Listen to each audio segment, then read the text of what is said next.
अभी जो आपके जितने दिन बचे हैं मनुष्य जीवन के, ये प्राय प्रश्न बना रहता है, मुझसे पाप हो गए, क्या क्षमा कर देंगे भगवान? तो ध्यान से सुनिए, मनुष्य जीवन में अभी जो आपके दिन बचे हैं, यदि उन दिनों का ज्ञान पूर्वक सदुपयोग करें, अर्थात नाम जप करते हुए पूर्व में जो पाप किए पुनः ना होने पावे, तो मैं तुम्हें वचन देता हूं कि तुम्हारे सारे पाप मेरे प्रभु क्षमा कर देंगे। तुम्हें कोई भी पाप का दंड नहीं भोगना पड़ेगा। जितनी श्वासें अब बची हैं, जितना जीवन बचा है, अब ज्ञान पूर्वक व्यतीत कीजिए। कोई पाप कर्म जो पीछे हुए पुनः मत कीजिए और नाम जप कीजिए, सारे पाप आपके प्रभु क्षमा कर देंगे। गीता जी, सर्वधर्मान परित्यज्य मामेकम शरणम ब्रज अहम त्वाम सर्व पापेभ्यो मोक्षयिष्यामि मा शुचा। श्री भगवान के वचन है।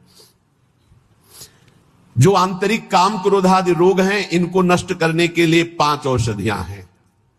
जैसे पेट खराब हो जाए तो पंचसकार चूर्ण की आवश्यकता होती है, ऐसे ही हमारा विचार खराब हो गया है, दिमाग खराब हो गया है। सत्य वस्तु को भूलकर असत में रमण करना पागलों का कार्य है। वो सत मार्ग के पथिकों को पागल समझते हैं और सत मार्ग के पथिक उनको समझ रहे हैं कि इतना कीमती जीवन तुम व्यर्थ में नष्ट कर रहे हो। और वो समझ रहे हैं मानव जीवन को ये कैसे बर्बाद कर रहे हैं, ना कोई भोग भोग रहे हैं, ना कोई धन संचय कर रहे हैं, इनका जीवन ही बर्बाद हो रहा है। वो नहीं समझ पाते। ये 5 हैं जो तुम्हारे आंतरिक भवरोग को नष्ट कर देंगे। पाप जो हो रहा है उस पाप की प्रवृत्ति का नाश कर देंगे। 5, पहला सत्संग। सत्संग, अगर भगवान की कृपा हुई है तभी सत्संग प्राप्त होता है। प्रथम भगति संतन कर संगा, दूसरी रति मम कथा प्रसंगा। सबसे पहली कृपा भगवान की होती है कि सत्संग प्राप्त होता है। अहो भाग्य रोज सत्संग प्राप्त हो। अहो भाग्य। जिस दिन होता कि आज पूज्य श्री मथुरादास जी कथा करने नहीं आएंगे, उनका स्वास्थ्य खराब है, या आज उनकी निर्जला एकादशी है, उस दिन ऐसा लगता है जैसे वज्रपात हो गया हो कि आज महापुरुषों के चरित्र सुनने को नहीं मिलेंगे।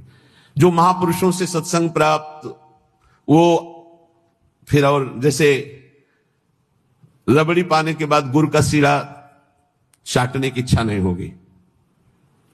यद्यपि वो भी मीठा होता है, वो भी पवित्र गन्ने के रस से बनता है, पर नहीं, जो रसमलाई पा चुके हैं ना, उनको फिर गुड़ का स्वाद नहीं आएगा। ऐसे ही जो सच्चिदानंद में डूबे हुए महापुरुषों के वचनों को श्रवणेन्द्रिय से पान कर लिए ना, फिर वो केवल शाब्दिक प्रवचन में उसका श्रवणेन्द्रिय स्वाद नहीं ले पाएगी। उसको चाहिए अनुभवी, क्योंकि उतने गरु वचन सुन लिए तो अब फिर और नहीं। अगर भगवत प्राप्त महापुरुष का सत्संग सुन लिया तो इन कानों की इतनी गरु स्थिति हो जाएगी कि वो हल्का शब्द सुन ही नहीं सकते। वो खुद अपने आप उनको लगने बंद करो यार। वो कान इतने बड़े व्यसनी हो चुके हैं भगवदानंद के कि बिना भगवदानंद प्राप्त हुए महापुरुष के वचन उसे अच्छे ही नहीं लगेंगे। जब द्रवे दीन दयालु राघव तो साधु संगति पाइए। पहला है आंतरिक रोगों के नाश करने का उपाय सत्संग। जिसे सत्संग मिल गया तो बड़ी भारी विजय प्राप्त करने का अवसर मिल गया। रोज सत्संग में असत विकारों के प्रति हे भाव और भगवान की प्राप्ति के लिए उत्साह पैदा होता है, रोज जो सत्संग सुनते हैं। दूसरा, पहला सत्संग, दूसरा स्वाध्याय। जो हमारे आचार्य की वाणी है, जो गुरुदेव ने आदेश किया, जिन ग्रंथों का स्वाध्याय करने के लिए उन्हीं ग्रंथों का स्वाध्याय करना चाहिए। स्वाध्याय का मतलब नहीं कि कुछ भी स्वाध्याय करो, नहीं, गुरुदेव के अनुसार शास्त्र स्वाध्याय करना चाहिए, जो गुरुदेव आदेश कर रहे हैं। जो आचार्य वाणी है, जो हमारी उपासना में हमको पुष्ट कर सकते हैं, वही स्वाध्याय करना चाहिए। तीसरा है आहार, स्वल्पाहार। सत्संग, स्वाध्याय, स्वल्पाहार। आहार का बहुत बड़ा रोल है जीवन के उत्थान में। भगवान शंकराचार्य जी ने भी साधन पंचक लिखा है, उसके एक एक शब्द का आगे श्लोक तो बहुत बड़े। वेदो नित्यमधीयताम संगा सत्सु विधीयताम महावाक्यार्थस्य विचारिताम क्षुद्र व्याधि चिकित्सताम एकांते सुखमास्यताम। 5 बातें, इन्हीं का विस्तार वर्णन किया है। वेदो नित्यमधीयताम, नित्य शास्त्रों का स्वाध्याय होना चाहिए। संगा सत्सु विधीयताम, भगवत प्राप्त महापुरुषों का संग होना चाहिए। महावाक्यार्थस्य विचारिताम, उनके द्वारा जो बोले गए वचन हैं उनको विचार करके चिंतन के द्वारा अपनी स्थिति बनानी चाहिए। फिर चौथा अपने आप कहा, जो इसमें तीसरे में स्वल्पाहार है, उसमें कहा क्षुध व्याधि चिकित्सताम, क्षुधा रूपी व्याधि की चिकित्सा करे, भिक्षान्नम औषधम।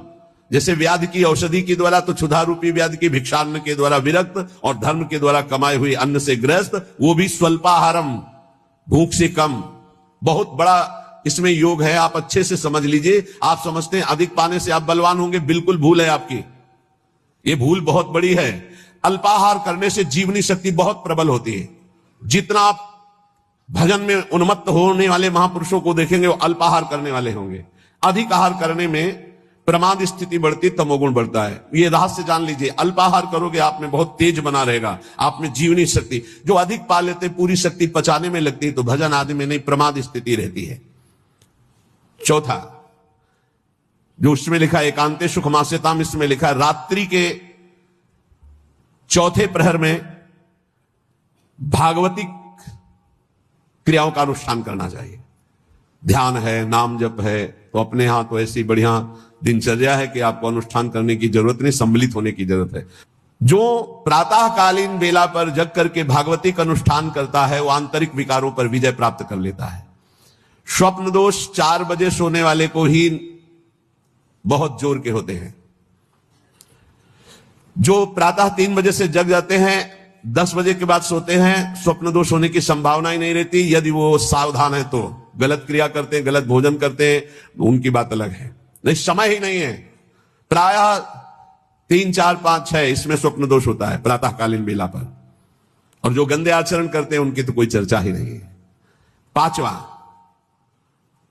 जो कुछ साधन भजन करे, एकांत चिंतन आंतरिक, उसका चिंतन पूर्वक करे, एकाग्रता पूर्वक करे, सारी शक्ति लगा करके, बटोर करके। नाम जप करे तो नाम में, मंत्र जप कर रहे तो मंत्र में, सत्संग सुन रहे तो सत्संग के वाक्यों में।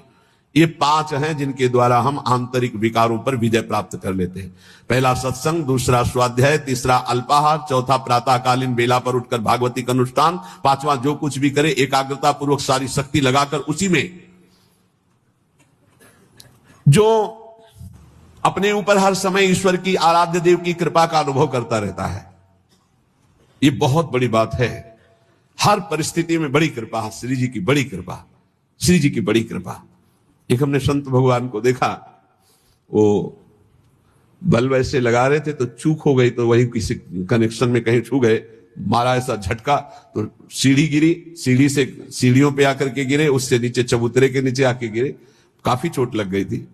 तो दौड़ करके उनको उठाया तो उनका बड़ी कृपा, निपट गए, बड़ी कृपा, निपटा दिया प्रभु ने। बड़ी बात थोड़ी में निपटा दिया, बड़ी कृपा। मुस्कुरा रहे थे और कई जगह चोट दिखाई दे रही थी। ये संत हृदय, बड़ी कृपा, निपट गए। बड़े अपराध को छोटे में काट दिया, निपट गए, बड़ी कृपा।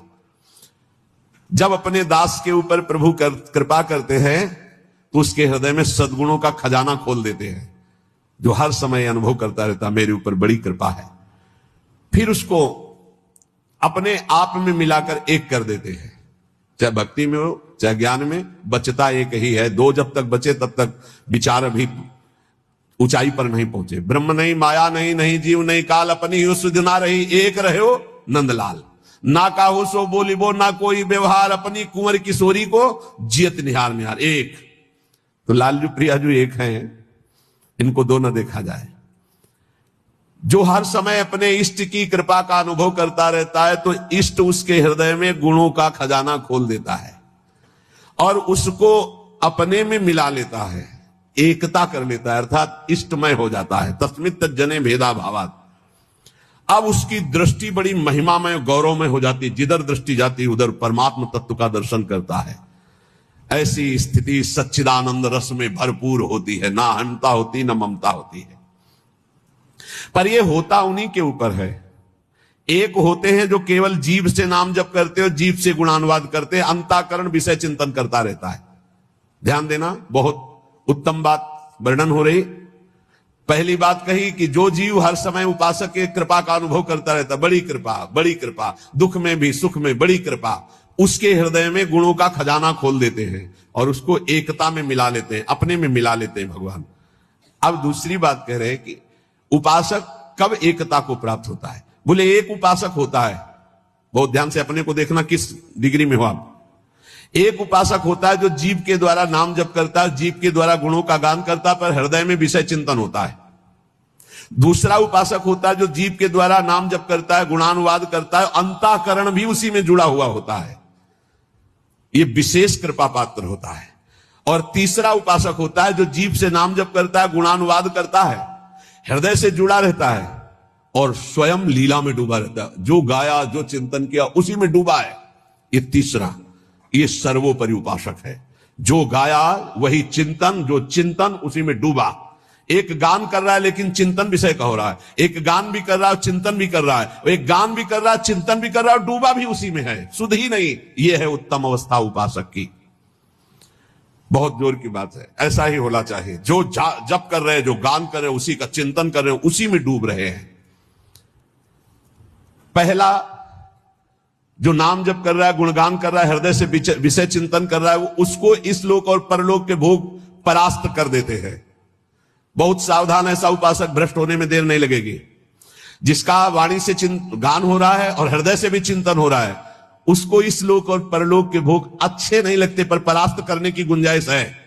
लेकिन तीसरा जो मनन करके डूबा हुआ है, त्रिभुवन का भोग, सामर्थ्य नहीं कि उसको लुभायमान कर सके, भ्रष्ट कर सके। तीसरी बहुत ऊंची स्थिति है, जो गृहस्थी में रह करके अपने परिवार से हंसता है, बोलता है, व्यवहार करता है, खाता पीता चलता उठता बैठता है, पर ऐसे जैसे विदेश में आए हुए मेहमान। गृहस्थी में कैसे भगवत प्राप्त? बोले जो अपने परिवार के साथ हंसता है, खाता पीता बोलता व्यवहार करता है, बढ़िया सब वैसे ही, लेकिन वो ऐसे जैसे किसी मेहमान के यहां गया हो। उसको पता है रहना नहीं, देश बिराना है, ये भी छूटेंगे, शरीर भी छूटेगा, जाना है, मुझे प्रभु के पास जाना है। क्योंकि वो अपने परम प्रिय सखा प्रभु को हृदय में निरंतर चिंतन करते हुए ऊंची स्थिति को प्राप्त है कि मुझे भगवत प्राप्ति करनी है। ये सब केवल एक व्यवहार मात्र है। वो उस स्थिति में परिवार में रहता हुआ, संसार में रहता हुआ शायद ही कोई समझ पावे कि कितनी ऊंची कोटि का महात्मा है वो। गृहस्थ में रहते हुए, जो अपने परिवार में रहते हुए, प्रेम व्यवहार करते हुए, कमाते खाते हुए, हर समय भगवत स्मरण करते हुए ऐसे रहता है जैसे किसी मेहमान के यहाँ कि मुझे तो जाना है, नए घर मेरा, मकान मेरा, में नई वस्तु मेरी, नाथ सकल संपदा तुम्हारी, मैं सेवक समेत सुत नारी, मुझे तो आप चाहिए। देखो, जब तक तुम संसार की कामनाओं से निवृत्त नहीं होगे तो ये संसार तुम्हें फंसाए रखेगा। तुम्हारा सारा साधन भजन जो परलोक प्रदान करने वाला है, ये संसार नष्ट कर देगा। संसार की कामनाओं की जब तक निवृत्ति नहीं होती तब तक संसार फंसाए रखता है, और ये जितना साधन भजन बनता है सब खा जाता है संसार। तुम कहलाओगे भगत, लेकिन तुच्छ विषयों में अपने भजन को बेचने वाले भगत नहीं कहलाते। तुम जैसे तैसे अपने इंद्रिय और मन को बिखेर रखा है, इंद्रियां मन तुम्हारे भजन को नष्ट कर रही है। अत्यंत तुच्छ असत जड़ दुख रूप भोगों में वो मूर्ख अपने भजन को छीन कर देता है, भजन को बर्बाद कर देता है। इसलिए इस संसार की लौकिक वस्तुओं को जो तुम्हें प्राप्त है भगवद अर्पित करके प्रसाद रूप भोगो, और निर्मल परमानंद की प्राप्ति के लिए कोई इच्छा मत करो, अपने भजन को बचा के रखो। ये पदार्थ आदि तो भगवान अपने आप तुम्हारी व्यवस्था करेंगे, तुम भजन से भगवान की प्राप्ति की चाह करो। जो इस बात को स्वीकार कर लेते हैं उनके अंदर एक नई कामना जागृत होती कि कुछ लोग तो ये जान जाएं कि मैं भजन करता हूं, ये बहुत जोर की इच्छा होती है। हमें और कुछ भोग नहीं चाहिए, इतना तो है कि लोग ये हमारा सम्मान कह के करे कि बड़ा भजनानंदी है, बड़ा त्यागी है, बहुत अच्छा है, गृहस्थी में रहते हुए महात्मा है या विरक्ति होते हुए कितना बढ़िया महात्मा है। ये कान सुनने के लिए लालायित रहते हैं।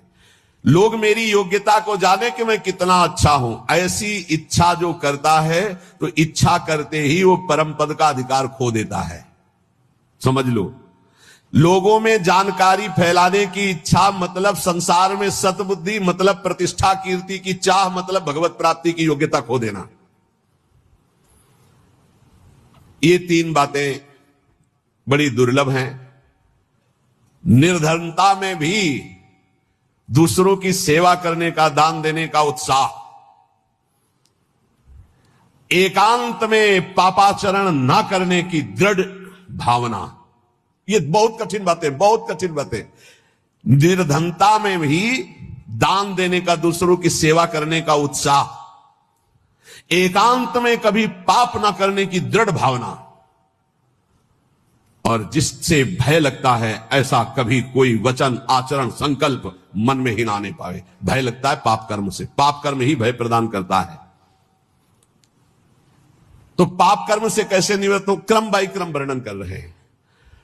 तो जो पाखंडी लोग हैं इनका संग का त्याग कर दे। पाप निवृत्ति के लक्षण, पाप तुमसे बनेंगे ही नहीं। पाखंडी लोगों से दूर रहना, खुली बात कह रहे हैं। महापुरुषों के वचन, किसी से कोई लेना देना नहीं रहता, इसलिए मस्ती से बोलते हैं।